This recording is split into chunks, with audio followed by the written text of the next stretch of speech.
tempat. Nggak ada yang salah tempat. Kalau kalian koleris, kalian harusnya sangat erat dengan yang kata otoritas. Orang koleris sukanya adalah ngontrol, betul nggak? Betul. Betul. Kenyataannya kalian lebih ngontrol atau suka dikontrol? Hah? Kontrol. Apa yang kalian kontrol? Orangnya siapa yang kalian kontrol? Hah? Semua yang interaksi sama kamu kontrol. Mereka mau kamu kontrol? Iya, ada yang enggak ya? Ada yang di sini kalau semua aku mau kontrol, terus semuanya mau dikontrol? Enggak. Ada yang mau karena dia punya posisi, anak buahnya mau. Kalau kamu tidak punya posisi, anak buahmu ada yang mau dikontrol enggak? Enggak ya, berarti otoritas kamu ditentukan oleh posisi. Apakah firman Tuhan ngomong otoritas kita ditentukan oleh posisi? Nah, kita harus lihat. Kalau otoritas kita ditentukan oleh posisi, oh karena aku leadernya, sehingga anak buahku pasti nurut sama aku. Ya iyalah, takut mereka ya. Atau kalau di kantor, di sini siapa yang udah kerja? Oke, cukup banyak ya, beberapa udah kerja. Kalau udah kerja dan kita punya tim member, anak buah kita, kalau kita ngomong apa pasti nurut. Kenapa?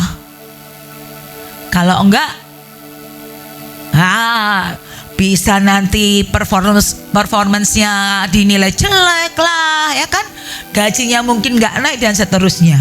Itu karena kita punya power secara struktur di organisasi. Di pelayanan juga banyak yang seperti itu. Tapi kalau kita bicara otoritas yang real, the real authority, nggak peduli kamu punya posisi atau tidak, tapi semuanya bisa ditaklukkan di bawah kakimu. Apakah itu semuanya harus orang? Tidak semuanya harus orang ya. Yuk mari kita lihat. Next slide. Saya akan ulang lagi Kejadian 1 ayat 26. Coba kita perhatikan. Ya, perhatikan lagi pelan-pelan. Baca bareng-bareng aja ya. 3, 4. Berfirmanlah Allah, baiklah kita menjadikan manusia menurut gambar dan rupa kita, supaya mereka berkuasa atas ikan-ikan di laut dan burung-burung di udara dan atas ternak dan atas seluruh bumi dan atas segala binatang melata yang merayap di bumi. Firman ini berkata, tujuan Tuhan menciptakan kita gambar dan serupa dengan Allah apa? Tujuannya apa? Supaya kita berkuasa. Ya, supaya kita berkuasa. Itu banyak kan ya? Dan seterusnya. Tapi ada satu kata, dan atas seluruh bumi. Itu tujuannya loh.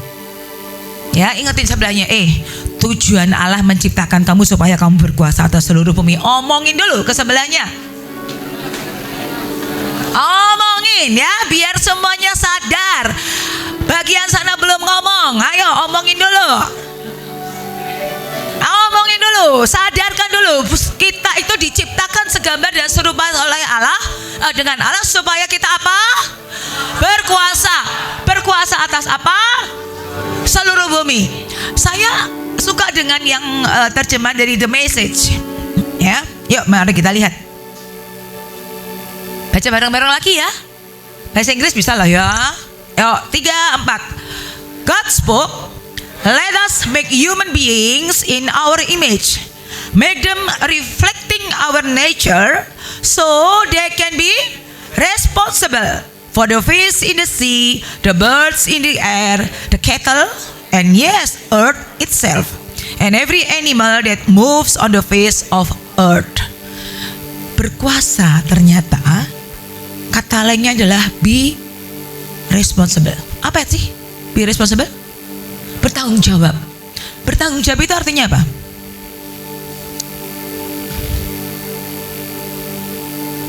Ayo, Lu yang tanggung, gua yang jawab katanya ya. Enggak lah ya, bertanggung jawab itu apa? Apa? Menyelesaikan tugas dengan baik. Ya, oke, terima kasih. Ada lagi yang punya pendapat, bertanggung jawab itu apa? Gimana? Menanggung risiko terhadap apa yang dibuat. Yes. Satu lagi coba. Apa? Melakukan kewajiban. Oke, ya. Semua jawabannya benar. Kalau kita dibilang bertanggung jawab, berarti kita orangnya bisa dipercaya. Benar nggak? Saya akan nitipin sepeda ke orang yang saya tahu kalau sepeda saya titipin ke dia, sepedanya nggak akan hilang. Ya kan? Karena saya tahu dia tanggung jawab, dia bisa diandalkan. Bertanggung jawab berarti kita memastikan segala sesuatunya akan baik-baik saja. Betul? Berarti kalau ada segala sesuatu di dalam dunia kita, saya nggak ngomong seluruh dunia dulu, dunianya kita, dan ada yang tidak baik-baik saja, berarti bertanggung jawab nggak kita? Tidak. Ini kan bicaranya besar sekali ya, atas seluruh bumi loh. Tuhan itu memberikan kita kuasa untuk seluruh bumi. Ya, saya akan tarik ke yang lebih kecil dulu. Di dalam dirimu, di dalam diri kita, kita juga punya dunia, benar? Benar? Pertanyaan saya, duniamu apa yang kamu harus kuasain? Coba pikirkan, serius ini saya ngomongnya serius ya. Duniamu apa yang kamu harus kuasain? Ayo, yang sudah ketemu, jawab.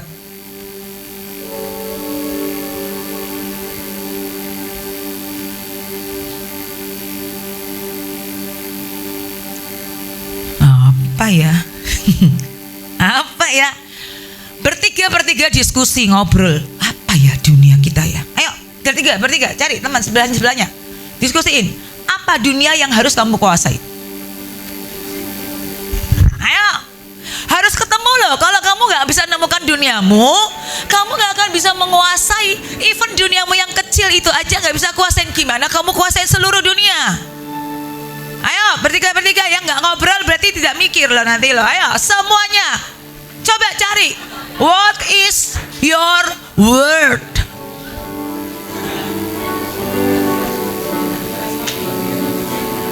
Apa duniamu?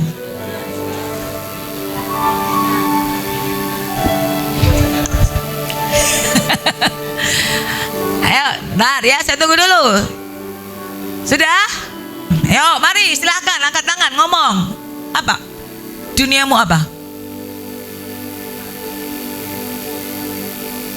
Wow ya, emosi, pikiran, keinginan hati, keinginan jiwa, itu ya.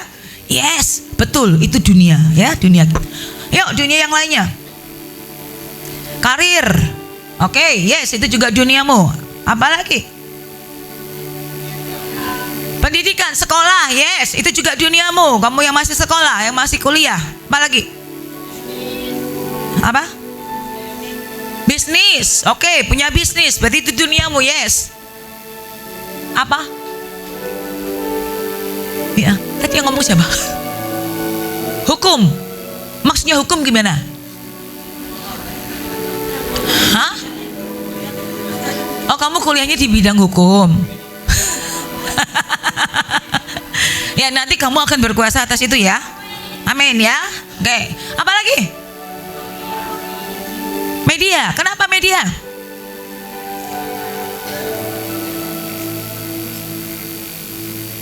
Kamu berinteraksi terus dengan media. Kamu juga content creator. Alhamdulillah. Oke, apa lagi? Apa? Hobi, yes, itu juga dunia. Apa lagi yang lainnya? Keluarga, yes. Percintaan. Percintaan, siapa percintaan tadi? Oh, kamu lagi kasmaran? Nah, ada yang lagi kamu impi-impikan, ada yang lagi kau kejar. Tapi bener loh, itu harus dikuasain loh. Percintaan ya, asmara. Banyak banget anak-anak muda, aduh ya, kalau udah ngomongin tentang asmara ya, aduh baperannya luar biasa ya. Oh ini. Nah, kalian harus temukan what is your word. Dan itu yang harus kalian kuasai sebelum kalian bisa katakan bahwa aku menguasai seluruh bumi. Omong kosong. Kalau kalian bilang yes, aku kuasain seluruh bumi, tapi duniamu yang kecil itu kamu gak bisa kuasain. Omong kosong. Ya, jadi jangan sok-sok, oh ya aku reconquer the world. The word-nya apa? Saya akan tanya. The word-nya apa? Saya gak tahu, pokoknya aku reconquer the world. Terus apa? Diketawain iblis nanti. Kuasain dulu duniamu sebelum kamu mau bilang aku kuasain dunia. Oke ya? Oke. Next. Mazmur 8 ayat 6 sampai dengan 8. Baca lagi bareng-bareng ya. Engkau membuat dia berkuasa atas buatan tanganmu. Segala-galanya telah kau letakkan di bawah kakinya. Kambing domba dan lembu sapi sekalian, juga binatang-binatang di padang, burung-burung di udara, dan ikan-ikan di laut, dan apa yang melintasi arus lautan. Apa yang sudah diletakkan di bawah kaki kita? Apa yang sudah diletakkan di bawah kaki kita? Firman ini ngomongnya apa? Ayo tinggal baca segala-galanya, ya kan? Nggak hanya beberapa, betul? Segala-galanya. Tadi kan dia dibilang ya, segala-gala yang ada di surga dikasih ke kita. Nah, segala-galanya berarti semuanya, tidak ada yang tidak. Itu sudah diletakkan di bawah kaki kita. Sebetulnya ya, sebetulnya. Jadi kita tuh punya otoritas. Tadi udah dibilang sama Pak Haryanto, otoritas sudah dikasih kepada kita full ya. Ada apa? Itu yang di belakang situ maju aja. Kalian menghambat orang yang mau keluar masuk. Tapi saya juga tidak berharap orang keluar masuk sih ya. Oke ya. Jadi segala-galanya sudah diletakkan di bawah kaki kita. Itu adalah fakta yang tidak bisa dibantah. Karena apa? Ditulis oleh firman Tuhan. Firman Tuhan ya dan amin. Betul? Betul ya? Ya, jadi ingat ya. Iya ya, sebetulnya segala-galanya itu sudah diletakkan di bawah kakiku loh. Termasuk duniamu enggak? Termasuk? Iyalah ya, termasuk duniamu. Asmara tadi apa? Percintaan ya. Karir lah, pekerjaan, studi, emosi, pikiran, jiwa, semuanya itu sudah diletakkan di bawah kaki kita. Ya, sudah diletakkan. Nah, sekarang coba kita lihat what's the reality. Realitasnya apakah seperti yang firman Tuhan katakan? Realitasnya. Di sini siapa yang menang dengan emosi?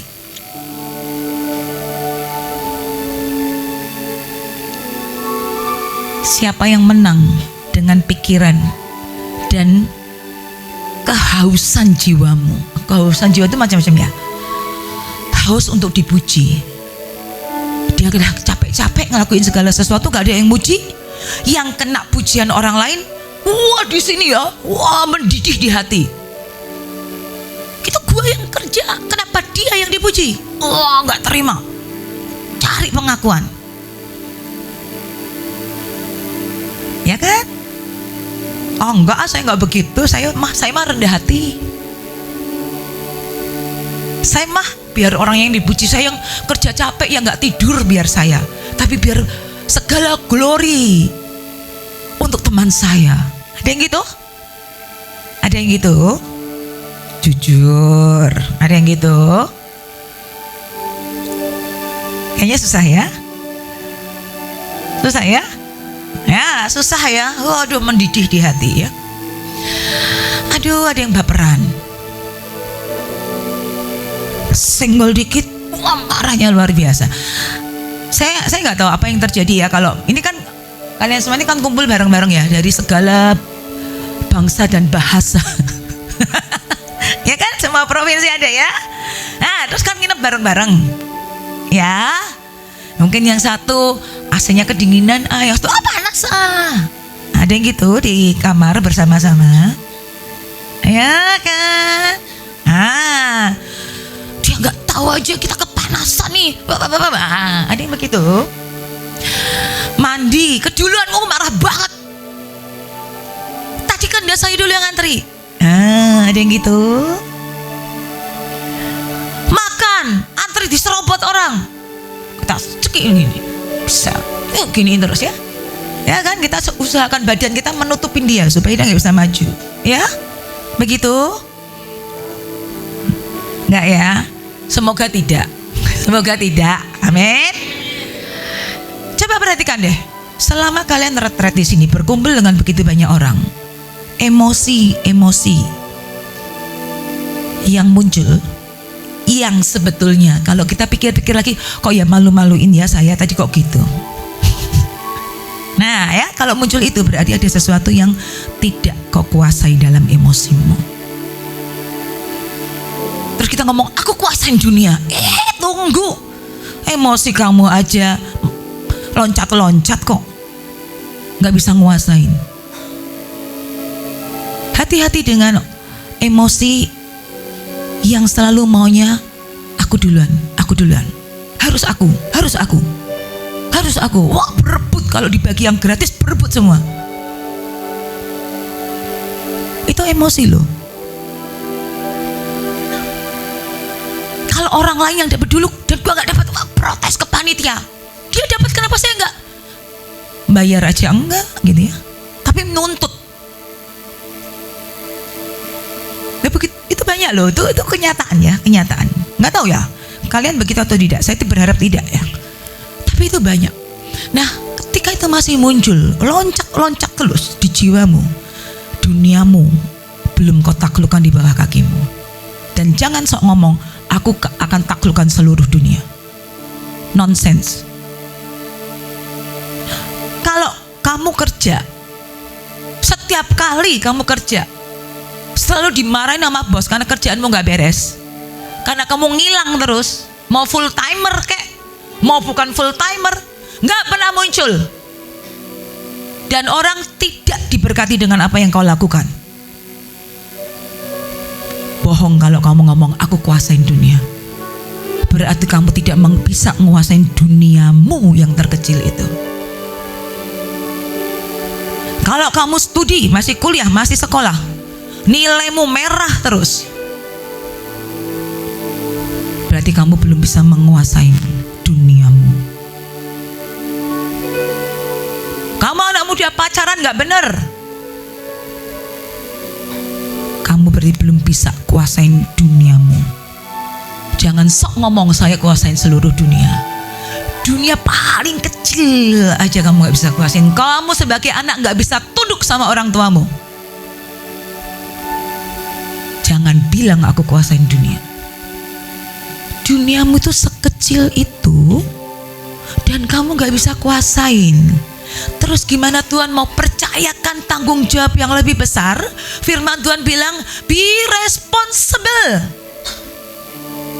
Tanggung jawablah terhadap segala sesuatu yang ada di dunia. Tanggung jawab dimulai dari yang paling kecil. Firman Tuhan dengan jelas katakan, kalau kita tidak setia dengan hal-hal yang kecil, kita tidak akan diberikan tanggung jawab dengan hal yang besar. Firman Tuhan itu akan selalu connected satu dengan yang lainnya. Ingat ya, jadi please cek. Makanya saya tadi kenapa saya, ayo pikirin duniamu itu apa. Itu dulu PR-mu. Taklukkan itu. Ya. Nah, kenapa saya ajak kita itu cek the reality ini. Ya, cek the reality ini. Kalau saya belum bisa kuasain dunia saya, berarti banyak PR yang harus saya kerjakan di diri saya. jangan sampai tahun depan waktu kita retret kondisi kita masih sama. Yang tadi sukanya marah-marah masih suka marah-marah. Nah, orang-orang koleris tadi kan kalian bilang, oh iya saya itu suka ngontrol. Ya, suka ngontrol. Suka ngontrol di satu sisi baik ya, karena kita mau make sure saya itu koleris. Kita mau make sure segala sesuatunya berjalan dengan baik. Ya, benar kan? Kalau nggak ada orang yang ngontrol, wah banyak yang miss nanti. Tapi kejelekannya apa ini? Koleris suka ngontrolnya ini, suka ngontrolnya koleris. Kejelekannya apa?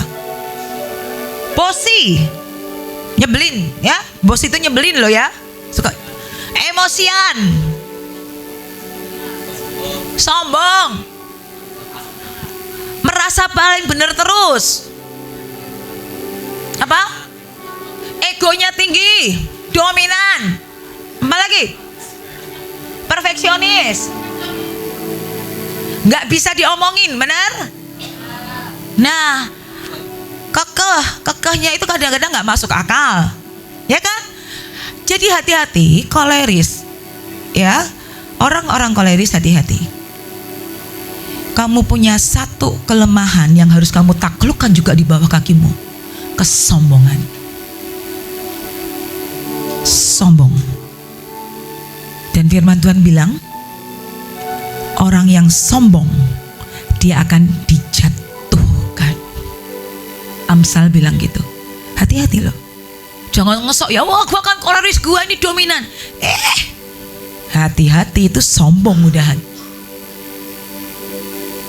Dan ketika kita sombong, satu langkah maju lagi, blek, jatuh gitu.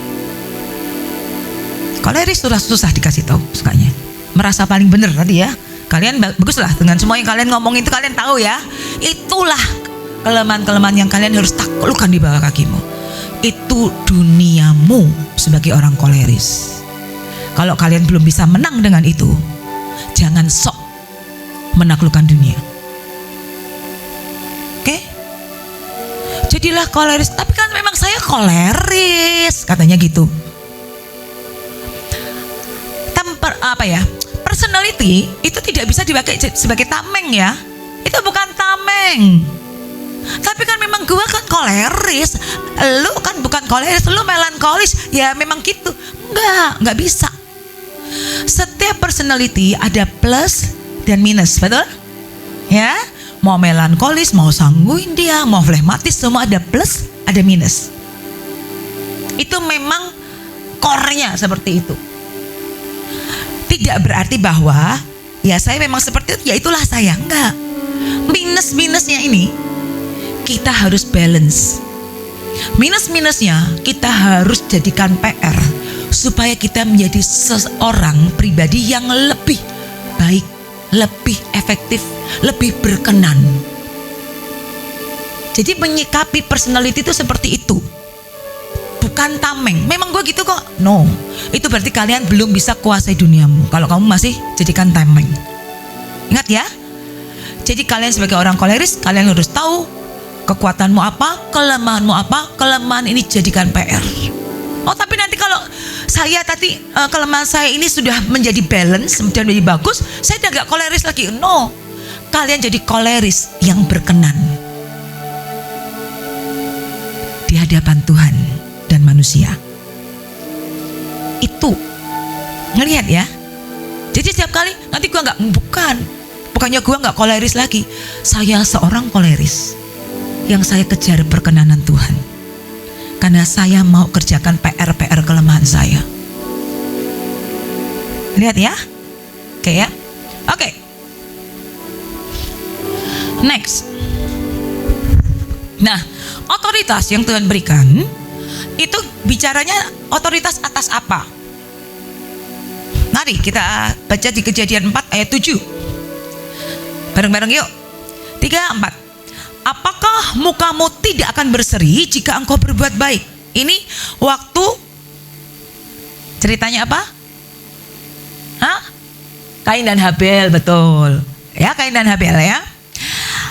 Tetapi ini Tuhan ngomong kepada Siapa? Ayo, baca Alkitab enggak? Kain ya. Yuk bareng-bareng lagi ya. Apakah mukamu tidak akan berseri jika engkau berbuat baik? Tetapi jika engkau tidak berbuat baik, dosa sudah mengintip di depan pintu. Ia sangat menggoda engkau. Tetapi apa? Engkau harus berkuasa atasnya. Jadi kita semua diberi kuasa atas dosa. Kita tuh punya kuasa loh atas dosa. Enggak cuman gini, oh pokoknya atas seluruh dunia ya saya punya kuasa. Tapi atas dosa punya kuasa. Kalian sadar gak? Kalian punya kuasa atas dosa. Sehingga setiap kali dosa mengintip, dosa kemarahan, kemalasan, dosa iri hati, dosa mencuri, dosa bolos, ketika itu ngintip, manggil-manggil, kita punya kuasa untuk ngalahin itu. Amin.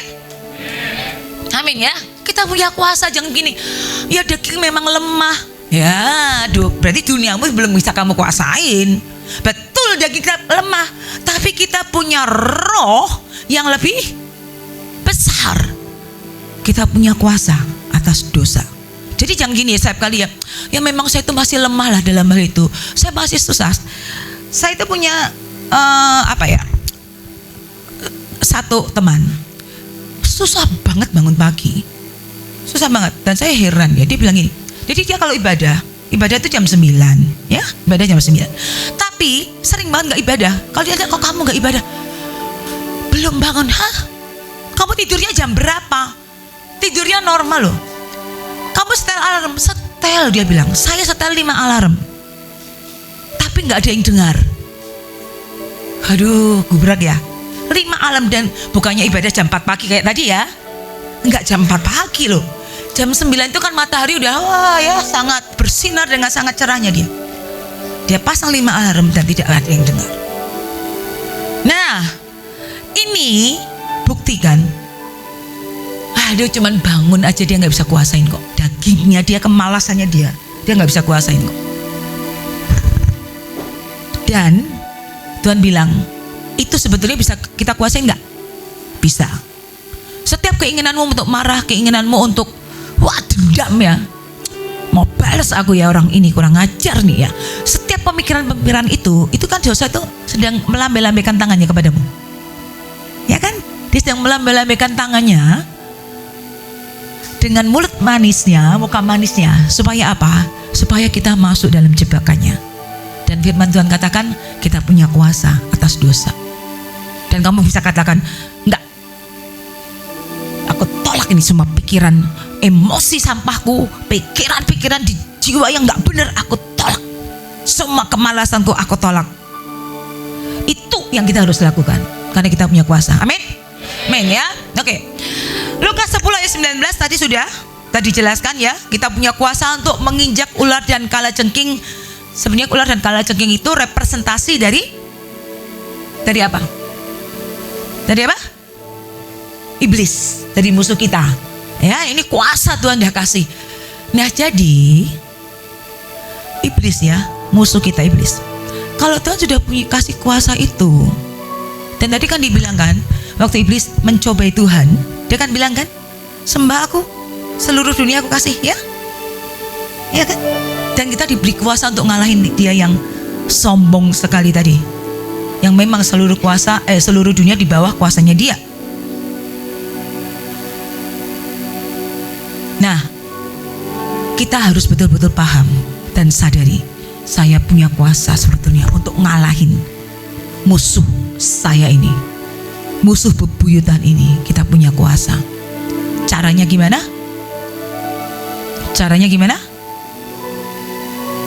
Kuasai dulu duniamu yang paling kecil dengan kuasa dan otoritas yang Tuhan berikan. Enak loh, otoritasnya gede banget. Yang kita kuasain baru kecil ini. Berarti otoritas dengan dunia yang kita ini gedean mana?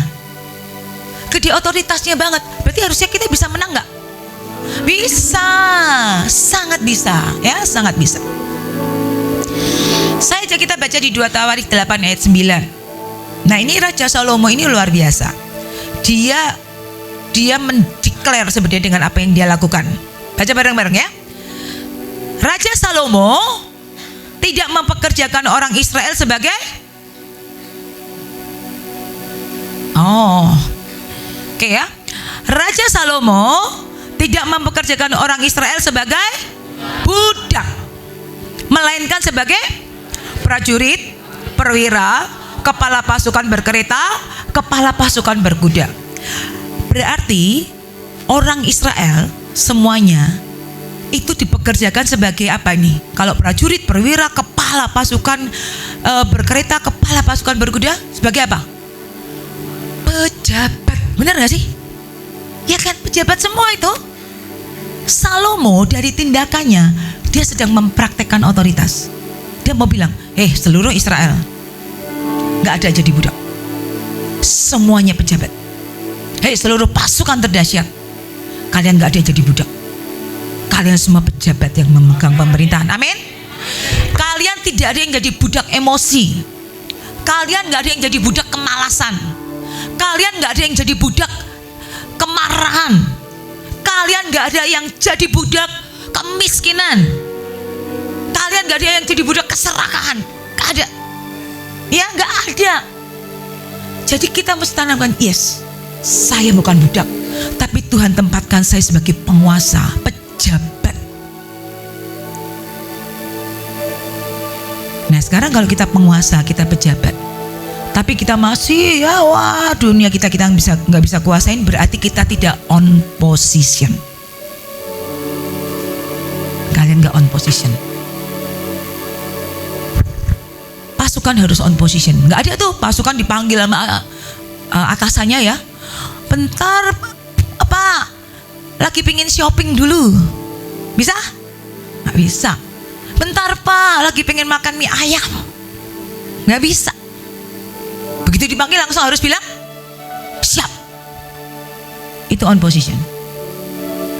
Nah kita ditempatkan sebagai orang-orang yang punya posisi yang tinggi.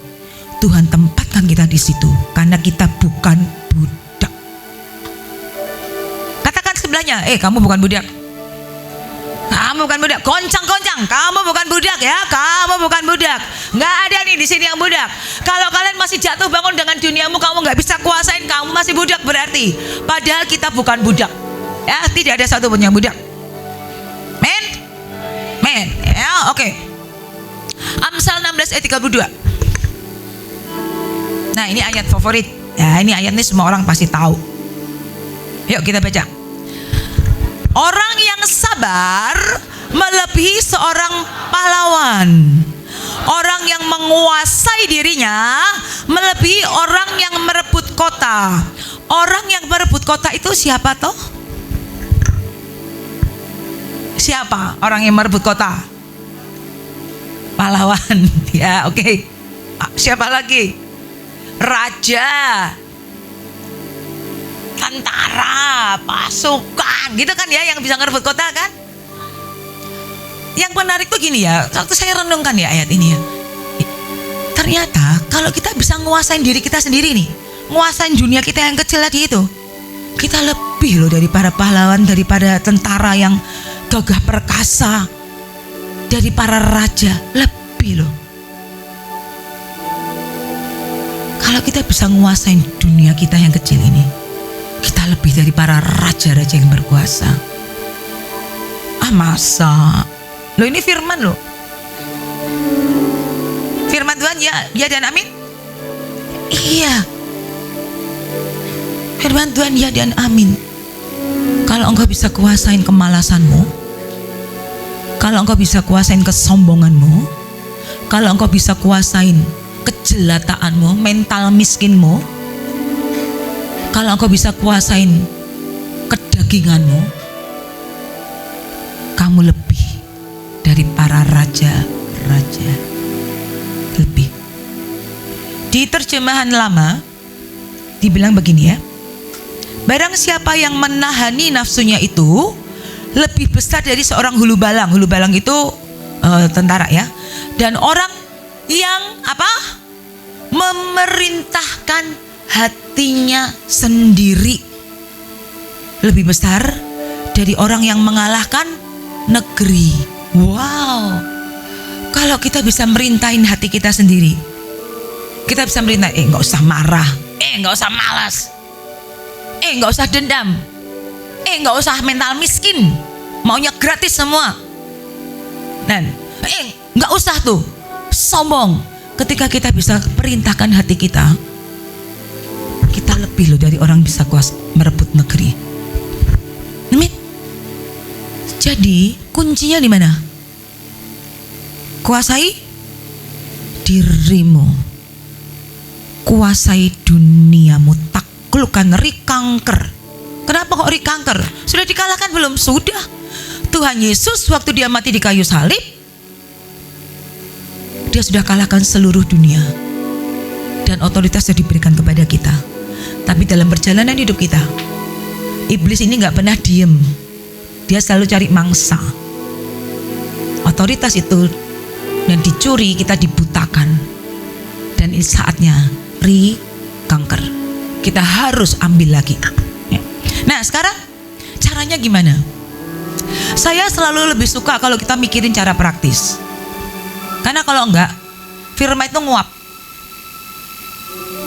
Bener gak? 1 tahun yang lalu di sini siapa ngikut retret? Tahun lalu. Oke. Berapa banyak firman yang kalian masih ingat? Nah? Salah satunya dia, ayo sebutin. Manis. Oke. Tentang penyembahan. Isinya apa?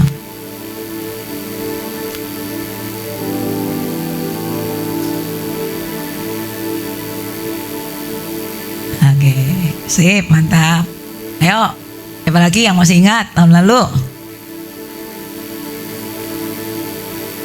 Ya pokoknya semangat sih, pokoknya taktik deh, taktik pokoknya taktik itu apa? Nah, yuk kita pikirin sesuatu yang praktis. Dan ketika kalian pulang dari retret ini, ada perubahan di hidupmu, ya. Nah sekarang apa yang harus kita lakukan? Next, you have to rule and reconquer yourselves. Kalian harus memerintah dirimu dan mengambil lagi semua kuasa otoritas atas dirimu. Terus gimana caranya? Yang pertama, kalian mesti memutuskan identitas apa yang kalian mau ada di hidupmu. Identitasnya gini ya, maksudnya gini. Oh, saya mau orang itu melihat saya sebagai orang yang rendah hati tapi punya karakter ilahi. Misalkan saya mau orang itu melihat saya sebagai businessman yang berhasil, yang sanggup menjarah kekayaan dari orang-orang fasik, tapi saya ilahi, berkenan di hadapan Tuhan.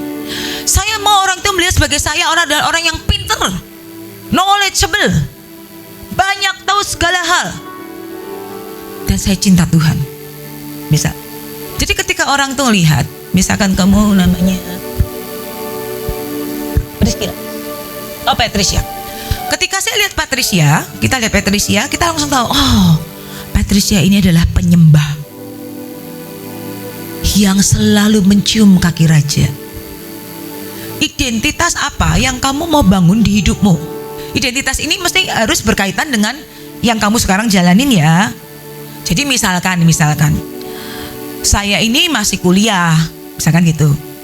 Ya berarti identitasmu akan berkaitan dengan itu. Mungkin berkaitan dengan pelayanan boleh, dengan kuliahmu boleh, tapi kita nggak akan bilang gini, saya akan dilihat sebagai seorang karyawan profesional yang sangat skillful, ahli dalam segala sesuatu. Kan kamu belum bekerja, berarti nggak bisa identitasnya itu, gitu.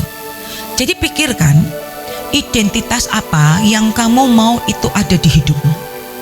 Oh, saya mau supaya orang tuh ngelihat supaya saya itu seorang pemimpin yang rendah hati. identitas lu. Nggak semua pemimpin rendah hati. Ya kan tadi katanya gitu kan ya. Nah, coba pikirkan. Dan tulis di buku tadi. Kalian punya buku? Yuk tulis dulu, saya tungguin. Karena kalau kalian nggak tulis nanti nggak akan pernah ditulis sampai tahun depan. Yuk, buka bukumu, ambil bolpenmu, tulis. Tanya Tuhan, apa ya Tuhan?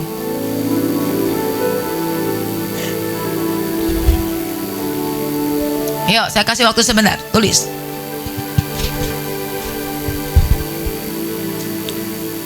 Bisa juga misalkan identitasmu kamu mau supaya orang lihat saya sebagai orang yang disiplin, orang yang tertib, orang yang konsisten. Misalkan gitu ya. Itu juga bisa.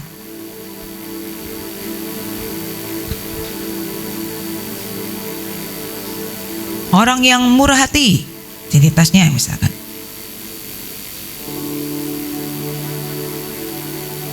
Sudah? Sudah ya? Sudah ya? Oke. Nah, setelah kalian memutuskan bahwa saya mau supaya orang melihat saya sebagai orang ini, kan gitu ya. Nah, kalau misalkan bisa berkaitan dengan core ID, bisa. Di sini sudah belajar tentang core ID, core identity. Sudah. Ada yang belum paham? Core identity yang sudah paham, coba angkat tangannya. 1, 2, 3, 4. Oh, baru sedikit ya. Oke. Ya nanti buat tanya jawab aja ya kalau gitu ya. Oke, identitas deh, balik ke identitas dulu kalau gitu. Oke. Nah kemudian, kita udah punya tadi ya, kita udah punya mencanakan, saya mau dikenal sebagai orang yang seperti ini. Kemudian coba kalian mulai membuat satu sistem untuk memastikan identitas kalian itu betul-betul jadi seperti itu. Tentu maksudnya gini, misalkan ya, saya itu mau dipandang sebagai orang yang sangat disiplin dalam segala hal. Pemakaian waktu disiplin, ya, ngatur kerjaan, ngatur pelayanan, ngatur sekolah, disiplin, semuanya disiplin, semua terschedule dengan rapi, terorganize dengan bagus, misal PT. Ya. Nah kalau membuat sistem berarti kita mulai memikirkan apa yang kita lakukan day by day untuk memastikan bahwa orang akan lihat saya sebagai orang yang disiplin. Misal ya, saya buat schedule. Jadi misal ada Senin sampai Minggu. Ya, misalkan saya kerja, Kerja ya udah pastilah ya, itu udah nggak bisa dikotak-atik. Atau saya sekolah, jam sekolah nggak bisa dikotak-atik, betul? Tapi yang bisa dikotak-atik kan di luar jam kerja atau jam sekolah. Itu kita bisa kotak-atik. Nah, kita mesti pikirin, saya punya apa lagi? Pelayanan, saya punya bisnis tambahan, saya punya ini. Mulai schedule kan. Setiap hari atau tambahkan juga ya, saya harus tambah pengetahuan, itu harus ditambahin loh. Banyak orang dari dulu sampai sekarang pengetahuannya segitu aja. Firman Tuhan jelas ngomong loh, tambahkan kepada imanmu salah satunya pengetahuan. Jadi kalian juga harus belajar. Belajarnya gimana? Baca buku boleh, nonton YouTube boleh, diskusi sama teman boleh, apapun ya. Nah, jadi kalian mulai nih, oke, Senin itu berarti aku akan jadwalkan di luar yang sekolah atau studi, yang sekolah atau kerja. Misalkan Senin, aku akan ambil waktu 1 jam untuk belajar. Belajar apa? Kalau kalian bisa tentukan ini, ya, belajar. Terus nanti kalau Selasa itu adalah waktunya saya mikirin pelayanan. Dan begini. Rebo apa dan seterusnya misalkan. Dan itu kita jadikan satu pola sehingga kita buat tersistem, kayak ada sistemnya. Jadi jangan buat sasaran. Kalau buat sasaran tuh gini, saya mau belajar tentang AI atau teknologi tercanggih saat ini, gitu ya, misalkan gitu ya. Saya mau belajar itu jadi sasaran kita misalnya. Dan kita kejar nih, Wah, baca buku lah, tanya orang lah, nonton YouTube, kita kejar. Begitu kita udah ngerti, stop atau lanjut? Stop. Pasti akan stop. Terus dah nggak belajar lagi. Udah kok. Gitu. Misal ya, wah rumah berantakan. Di sini siapa yang rumahnya berantakan? Kamar berantakan? Banyak ya, banyak. Terus kita gini, aduh ya ampun berantakan banget ya. Wah terus gini, membuat resolusi 2025. Ya kan gitu kan? Kalau awal tahun semua membuat resolusi. Siapa di sini yang membuat resolusi 2025? Oh enggak semuanya, tapi beberapa membuat resolusi ya. Yang lainnya 2025 mau ngapain? Ngalir aja lah Bu. Ngalir bersama Roh Kudus katanya. Bohong, itu males. Ya, itu males ya. Nah, jadi bukannya Roh Kudusnya yang bohong ya, tapi kalian yang bohong tuh kalau kayak gitu. Jadi begini, kalau kita misalkan ya, aduh rumah berantakan banget nih. Oke, saya mau membuat, saya pokoknya gini deh. Di minggu pertama Januari karena masih libur, beresin rumah. Jadi rapi. Wah kita kejar ya, beresin rumah rapi semua. Wis rapi. Lemari baju rapi, ya. Ruang tamu rapi, kamar rapi, semuanya rapi. Oke? Bertahan berapa lama kalau seperti itu rapi itu? Yang pernah beres-beres 2 hari. Berapa? 2 bulan. 1 hari. Berapa? 3 jam. Semenit. Kira-kira sebulan aja deh bertahan nggak rapinya? Nggak ya? Kenapa kok nggak bertahan sebulan aja? Hah? Kalau sendiri bisa, kalau rame-rame ya, ada adik, ada kakak ya, ada ponakan, oh gitu ya. Nah, yang membuat itu tidak bisa bertahan kenapa? Karena kalian nggak punya sistem yang tadi, pola tadi loh. Kalau saya mau itu bertahan, saya nggak akan buat sasaran supaya rapi, tapi saya membuat pola atau sistem. Setiap kali saya ambil barang, saya akan kembalikan ke tempat semula. Misal itu sistem. Setiap kali ada sampah di lantai, saya akan langsung ambil sapu, saya sapu. Setiap kali pakaian itu udah mulai nggak rapi, kalian tarik sana, tarik sini gitu kan kalau ambil baju ya. Setiap kali saya lihat itu, saya akan langsung rapikan. Setiap kali ada debu seperti ini, dan saya tahu setiap sore ada debu, setiap sore saya ambil waktu 5 menit lap. Itu pola. Kalau itu kita lakukan setiap hari, akan tetap rapi nggak? Tetap rapi.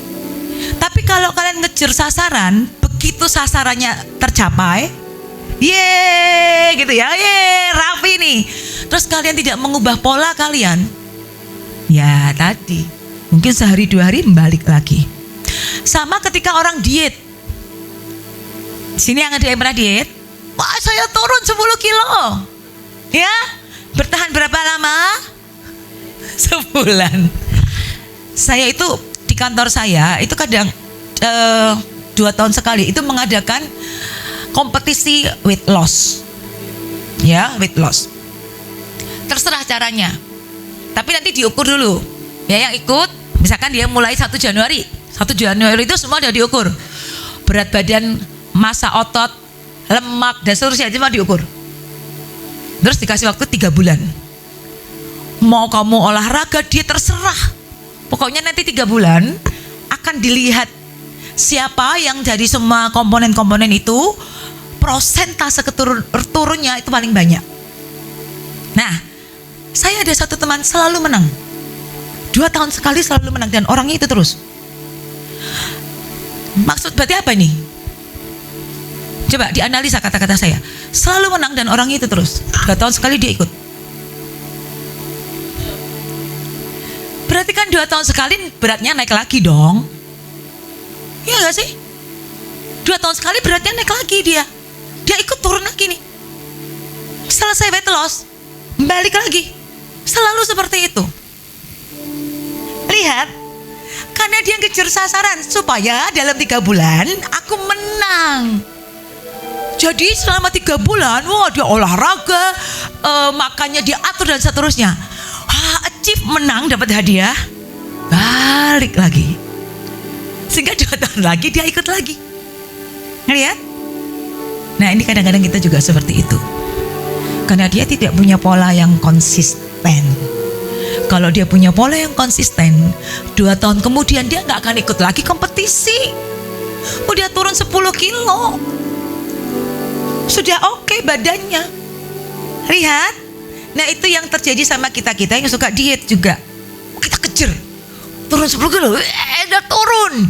Nah setelah itu balik lagi polanya. Bukan pola yang 3 bulan kita kejar. Makanya jangan berpatokan pada sasaran. Tapi buatlah satu pola atau sistem yang konsisten kamu lakukan. Dan itu akan ngubah hidupmu.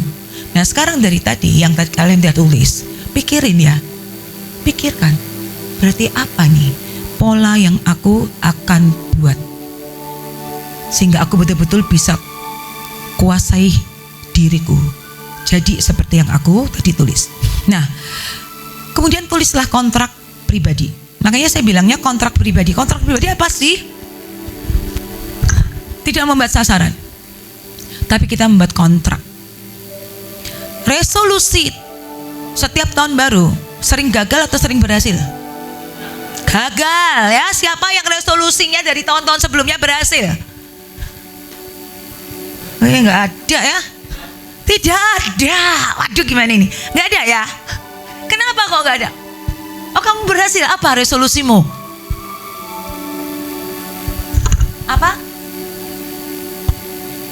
Pergi ke bangsa-bangsa, itu bukan resolusi Yang berubah di hidupmu apa? Itu tujuannya. Ya toh? Ada lagi yang lain. Resolusi itu suatu perubahan hidup.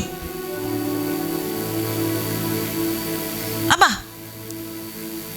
Iya. Ayo.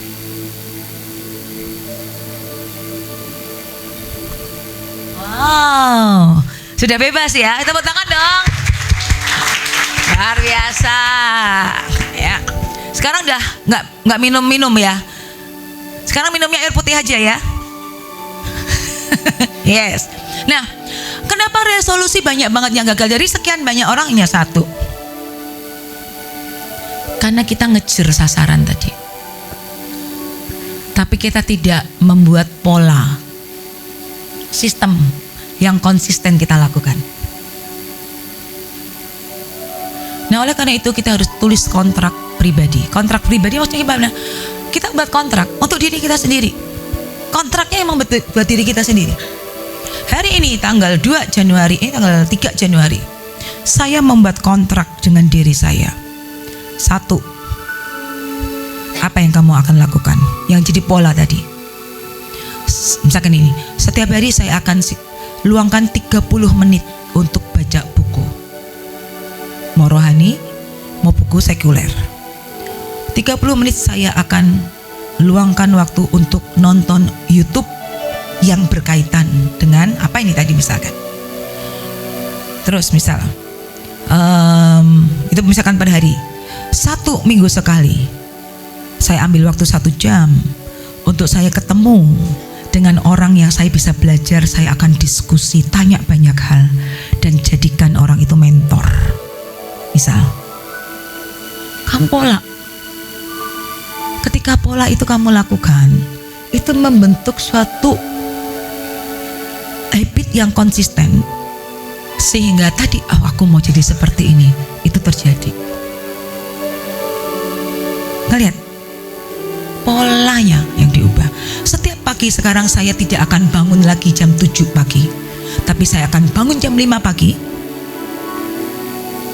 Dan saya berarti memutuskan saya akan tidur lebih awal. Katakan ya, saya maksimal tidur jam 11 misalkan itu. Jam 5 pagi saya bangun. Saya bangun mulai doa, SMA setengah jam misalkan. Setelah itu saya akan ambil waktu setengah jam keluar jalan, olahraga sambil doling misalkan. Jadi pola. Ngelihat gak? Nah, itu yang paling penting. Bukan buat sasaran. Jelas gak? Jelas ya? Coba sekarang tulis kontrakmu. Tulis kontrak. Ini serius ya. Karena ini nanti supaya apa? Supaya nanti ketika kalian balik, kalian tuh punya sesuatu yang berbeda dalam hidupmu. Ya, supaya ada yang berbeda. Tulisnya gini. Hari ini 3 Januari 2025 saya menuliskan kontrak pribadi terhadap diri saya. 1, 2, 3, 4. Yuk, tulis dulu, saya tungguin. Jangan nulis sesuatu yang memang setiap harinya gue udah lakuin dan gue tahu ini sebenarnya nggak bagus ya. Sesuatu yang different. Ada sesuatu yang berbeda. Keluar dari comfort zone mesti. Aduh, bangun pagi, aduh ampun deh. Padahal kita tahu banget nih, begitu udah bangun siang, wah itu udah langsung, hari itu cepet banget ya. Terus banyak hal yang kita nggak bisa kerjakan gitu. Dan kita tahu banget, aduh seandainya aku tadi bangun lebih pagi. Nah, yang gitu-gitu itu loh. Ya kan, aduh seandainya. Kalau banyak seandainya, berarti kita tahu banyak hal yang seharusnya kita lakukan, tapi kita nggak lakukan. Ya.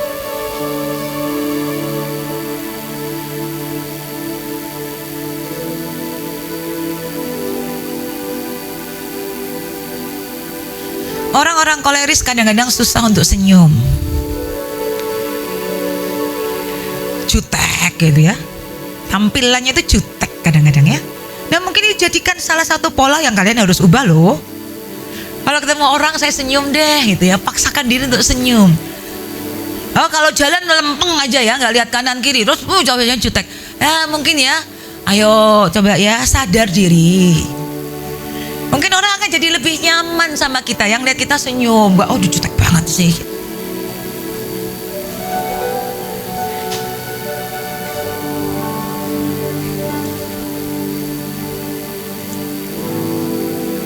Tulis ya, kontrak harus kalian tulis.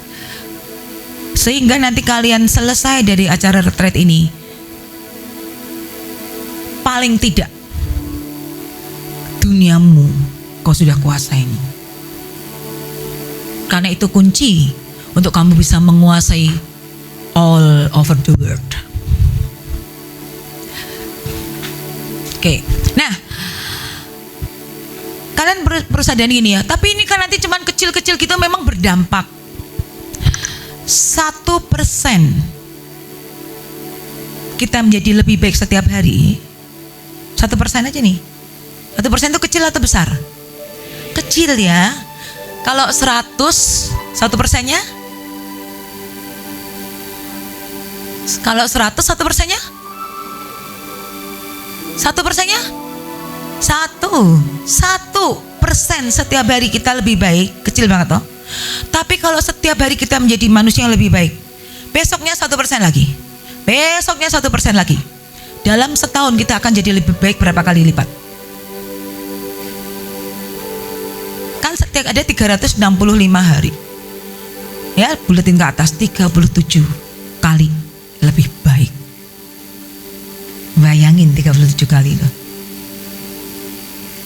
Orang yang lihat kita tahun depan, beda banget ya dia sekarang ya, mantap bro. Jadi jangan sampai nanti setiap tahun kita kesini ya begini lagi ya, begini lagi ya, nambah teman aja, tapi nggak nambah berkuasa atas dunia kita. So, yang kau tulis, kau tanda tangan di situ sebagai tanda bahwa ini adalah kontrak yang aku akan lakukan dalam 1 tahun ini di 2025. Resolusi tingkat kepentingannya dibanding dengan kontrak, jauh lebih penting kontrak ini. Karena kita jelas sistem pola yang kita mau lakukan dan ubah di hidup kita. Tujuannya apa? Tujuannya apa? Kita kuasain dunia kita. Dan itu kunci untuk kita bisa menguasai seluruh bumi. Amin? Amin ya. Oke. Saya buka tanya jawab sebentar, kita sampai 10.45 boleh? Atau sudah selesai? Ya.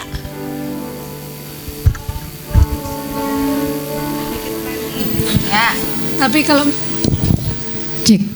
kalau misalnya kan bikin plan, tapi saya ini tipe orang sing nggak telaten tuh bikin plan kayak gitu. Solusinya gimana? Kamu nggak telaten buat plannya, atau kamu buat plan tapi nggak telaten melakukannya? Buatnya aja nggak telaten. Nggak telaten tuh maksudnya piye? Saya suka yang maksudnya bukan struktur tapi lebih ke acak kegiatannya supaya nggak boring, gampang boring. Oke. Kamu tidak suka membuat plan. Intinya poinnya itu. Plan itu apa sih gunanya? Supaya kita lebih teratur ya. Kita tahu apa yang akan kita lakukan. Firman Tuhan berkata begini. Kalau kita mau berperang, kita harus membuat perencanaan. Betul? Nah, kalau kita tidak membuat perencanaan, hasilnya apa? Sia-sia, kita akan bisa kalah karena kita nggak tahu nih setelah ini mau ngapain. Apa yang harus dipersiapkan kita nggak tahu. Berarti kalau misalkan kamu punya keunikan itu, nah itu yang kamu harus conquer. Plan itu tidak membuat boring loh. Yang membuat boring adalah planmu mungkin ngawang-ngawang, nggak down to earth. Jadi akhirnya bosan banget ya, nggak ada yang tercapai. Ya iyalah, terlalu ngawang-ngawang. Tahu ya, saya kok jadi bahasa Jawa ya. Ngawang-ngawang itu apa? Terlalu tinggi ya, nggak realistis, betul? Ya nggak realistis, sehingga kamu mengelakuinya juga bingung. Misalkan gini ya, saya plannya adalah gini. Saya akan menjadi orang yang lebih baik lagi. Apa coba yang mau dilakukan? Apa yang mau dilakukan? Lebih baik itu kan banyak kan? Apa? Oh, saya mau lebih murah hati. Kalau ada teman yang butuh, kalau ada uang saya pinjemin. Kalau ada butuh pertolongan saya tolongin. Itu down to earth. Saya mau kasih makan orang-orang miskin seminggu sekali. Gak usah banyak-banyak, tapi ada sedikit uang saya kasih makan. Itu down to earth. Jadi kita langsung bisa lakuin. Tapi kalau saya mau menjadi lebih baik lagi, apa? Dan kita capek sendiri nanti. Jadi buat sesuatu yang doable, yang bisa dilakukan, yang praktis. Saya mau lebih disiplin lagi. Apa disiplinnya? Dan kita harus cari tahu, saya nggak disiplinnya di area apa. Oh, saya itu sangat tidak disiplin dalam hal bangun pagi. Oh, kalau bangun udah mepet, langsung sekolah, langsung ke kantor, udah nggak sempet ngapa-ngapain. Nah, itu berarti saya membuat plannya adalah saya akan bangun jam 5 pagi. Setel alarm, 5 alarm supaya bisa bangun jam 5 pagi. Nah, itu down to earth. Gitu ya. Jadi itu bisa dilakukan. Nah, buatlah plan yang seperti itu. Menurut saya yang membuat kamu body boring karena mungkin terlalu nggak spesifik. Ya, plannya tuh jadi apa yang nggak doable lah gitu. Coba ya. Sip. Sudah 5 menit ini ya. Oke. Karena waktu sudah habis, jadi saya mau tutup aja. Oh, satu lagi boleh? Satu lagi boleh? Boleh. Oke. Punya pertanyaan. Oh ya. Nama saya Eli. Saya punya pertanyaan, Bu. Misalnya kita kan udah fokus banget gitu kan melakukan kebiasaan sampai berbulan-bulan gitu. Tapi kan sebagai manusia juga kita punya rasa jenuh. Kita sudah lakukan yang terbaik, tapi kok ada satu hal kecil yang buat kita jenuh, terus kita bisa mutar kembali apa yang menjadi kebiasaan kita sebelumnya gitu. Makasih, Bu. Mengatasi kejenuhan ya. Iya, Gimana mengatasi kejenuhan? Kita udah lakuin tapi terus kok jenuh. Nah, kalau seperti itu coba dilihat lagi, revisit. Jadi lihat lagi semua yang sudah dibuat tadi. Apakah ada sesuatu yang sebetulnya menurut kita ini saya harus buat lebih menarik lagi? Misal olahraga. Kita biasa olahraga jalan kaki pagi gitu ya, misalkan ya 30 menit. Bosen ya lama-lama. Misalkan gitu ya, kok bosen? Mungkin bisa ditambahkan sambil saya olahraga, sambil dengerin YouTube pujian atau khotbah. Nggak kerasa tuh 30 menitnya. Karena kita justru, waduh, menanti-nantikan. Saya kalau ini saya itu udah, ya ini pengakuan dosa. Dulu saya rajin banget olahraga jalan kaki. Sekarang saya lebih banyak pakai YouTube gitu ya olahraganya di rumah. Tapi waktu jalan kaki saya lakukan itu. Jadi saya pasti sambil dengerin khotbah atau saya dengerin penyembahan. Jadi saya sambil deklarasi sambil jalan gitu. Dan itu akhirnya saya nanti-nantikan. Kenapa? Kesempatan saya dengerin khotbah. Saya nanti-nantikan besok. Jadi malam kadang-kadang saya udah scrolling dulu. Besok mau dengerin khotbah yang ini sambil jalan. Misalkan gitu. Nah jadi buat sesuatu yang lebih menarik. Kalau kita tahu ini pola yang memang saya harus lakukan tapi saya boring, tambahkan sesuatu. Gitu ya. Misalkan aduh saya males banget nih, saya mesti rapi-rapiin data begini ini. Tambahin aja dengan apa nih? Oh sambil gitu sambil saya minum kopi deh. Apapun lah itu ya. Ya gitu ya. Makasih Bu. Oke. Baik, terima kasih. Saya berharap betul-betul sesi singkat ini menolong kita memiliki satu sistem yang lebih baik di hidup kita sehingga kita bisa kuasain dunia. Amin.